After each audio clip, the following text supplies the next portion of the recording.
Ilang evacuees sa Quezon City ang halos mag-agawan na sa supply ng pagkain. Sa iba naman lugar na nabaha, nagsimula na maglinis ang mga apektadong residente. May news to go si Julius Segovia.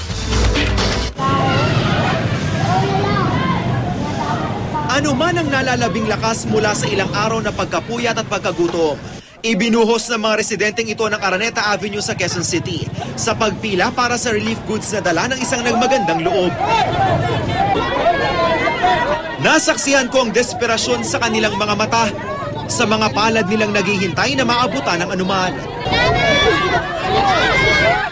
Kaya kahit ang multicab na ito na may dalang pagkain, inakyat nilang mga kumakalam na ang sikmura. Halos mag-agawan sa mga pagkain at iba pang gamit. Ang nasa isip, maitawid pa ng ilang araw ang mga pagal nilang katawan. Sa gitna tuloy ng gulo, hindi na napansin ang ilang musmos na nakipila. Nasiksik at nagitgit sila. Matagal na kami nagugutom, 2 araw na. Ayaw ko po magsiksikan, madama yung anak ko eh. Madali kong naunawaan ang kanilang desperasyon. Nang ikutin ko ang kanilang lugar, walang pinili ang trahedya. Ang ari-arian ng ilang mga may kaya, damay sa hagupit ng kalikasan. Sa pagkakataong ito, pagkakaisa naman ang aking nasaksihan.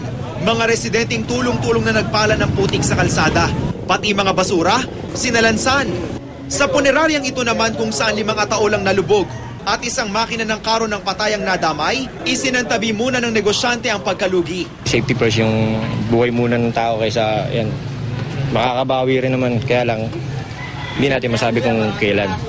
Sabik na ring malagpasan ng mga taga-Rojas District ang epekto ng mga pagbaha. Matyaga silang naglinis sa pag-asang mahahakot agad ang naipong kalat. Julius Segovia, GMA News.